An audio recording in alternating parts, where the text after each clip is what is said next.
Okay. Actually, although we are like of Chinese origin, but actually the practice influence all races and not specifically Chinese, because Bao Xiaora teach how to attain the Dhamma through the practice of Samatha Vipassana. So teachers who taught Samatha Vipassana is quite rare in the world, when usually they would learn pure Vipassana. So for that reason, those who are interested in how to develop their knowledge, their insight, their wisdom from Samatha, then after that how they develop their wisdom from there, then they'll be very interested in this technique. So many of them may have practiced before pure Vipassana, where they don't need to develop Samatha. So when they heard that there's such a practice where they should develop Samatha first, then develop their insight, their wisdom, so they became interested in this technique. So not so much just the Chinese, but all over have the same attitude. Why are they interested? What make them interested? No, because a teacher who can teach Samatha Vipassana, not just pure Vipassana, so that would increase their interest and or rather make them interest in this technique, and that's why it's spread very widely. And also the system is very subtle in analyzing even at the wisdom level. It's very, very subtle to analyze the physical phenomena and mental phenomena. So for this reason, it is people are very interested. Oh, we can actually experience very subtle Dhamma. For example, what is taught in the Abhidhamma, the mind flow consciousness called Viti, and then the Kalapa, that means the physical phenomena called Kalapa, as in the Abhidhamma. So people are very interested also why we can actually experience such subtle Dhamma. So for these two main reasons, so people are interested, not just Chinese origin. Of course, with Samatha as we can say the momentum, the help of Samatha, then he can analyze the mental and physical phenomena better, or rather able to analyze them, because if without concentration, then they cannot analyze at all. So only with concentration, power of that concentration, then he can analyze the mental and physical phenomena. Yes, actually both my Samanera and my Bhikkhu ordination are in Thailand. So yeah, I spent 1 year in the forest tradition. So I didn't stay in the city or where there's concerning development of Buddhism, in the city. So I was most of the time in the forest monastery. So I've not very sure about their development, because I was not in Bangkok, not in Chiang Mai, this main city. I was in the forest. Different because they stress on different things. For example, they stress a lot on just the general mindfulness, how it helps their daily life. Not just deep concentration. They don't stress on deep concentration, but on having general mindfulness and how to deal with day-to-day daily life based on their wisdom. So, and also of course they stress a lot on the bhikkhu lifestyle, how they should conduct themselves as a bhikkhu with the Vinaya rules. They stress a lot on that. So a little bit different. Because the people who I teach, or rather share Buddhism with in Malaysia, they are mostly already have Theravada background. So I didn't face this difficulty much, but I heard about it. For example, people may like to do chanting, they chanting about the Buddha's name. So I heard of this Thera school. So we have to let them know, can chanting bring them freedom from suffering? So we have to make them see this truth, the truth of the practice. Can just by chanting purify their mind. So in that way, some of the problem, meeting of Chinese origin, the yogi. So another one is maybe the later Buddhism. In Chinese Buddhism is they call humanity Buddhism. So that also, yes, the superficial level, it looks very good, but how far is their mind pure from humanity Buddhism? Because from the normal society point of view, yes, they do a very good job. But when you look deeper into Buddhism, where are they leading to? Where are they heading to doing all this humanity Buddhism? Did the Buddha want us to do humanity Buddhism? So they have to ask themselves, is this what the Buddha taught, that we are involved in humanity Buddhism to get out of suffering? So yeah, this is the two.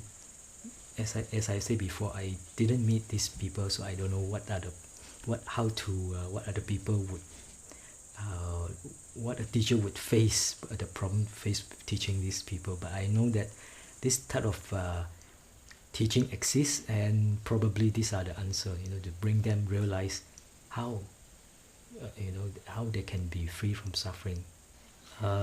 Yes, so even in the sutta, one time Buddha's cousin Devadatta requests the Buddha to set a rule, all the monks will be vegetarian. But the Buddha said, no, I will not set such rule. If they want to be vegetarian, then let them be. They have a choice. The only thing is, another part of the Vinaya rule is that if the monk sees, suspect or hear that meat is killed for him, so then he's not allowed to take that meat. But if not, then or if that meat is not one of the 10 unallowable meat, then he can actually take that meat without breaking any Vinaya rules. So we can actually find this in the Vinaya. Actually, it's a two-way question, because yes, having a strong theoretical background is very good, but during practice, that time you don't really need them. But it's just that on the way, when you are looking for the truth, then you need strong theoretical background to allow you to choose, method A or method B or method C. So this helps you only. But once you go into the practice, all this theoretical should be put aside and follow the teacher's guidance. If he asks you to start with the breath, you start with the breath, and you don't start analyzing what you have studied in the sutta. It becomes a hindrance. But before that, when you choose, which teacher should I go, it's very good if you have a strong theoretical background to choose the proper technique of meditation, to see whether it is in line with the theory. But once you go into practice, all this theory should be aside and follow the teacher's advice, guidance. We never say that it's fewer and fewer. So the Buddha always say, as long as there is the Noble Eightfold Path, there will always be the first fruit, Sotapanna, second, Sakadagami, third, Anagami, and the fourth, Arahant.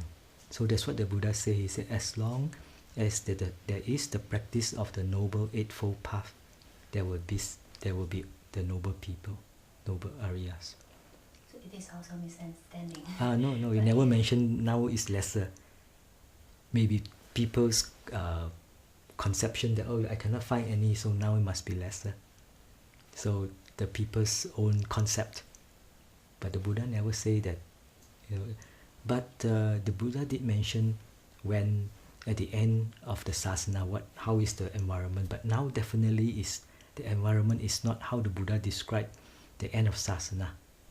Where people will be very immoral. The whole society, not just now we see a lot of crime and things like this, but it's not the whole society. But at the time, the whole society will become immoral. Then the lifespan of the people, the age of the people, also decreasing until 10 maybe.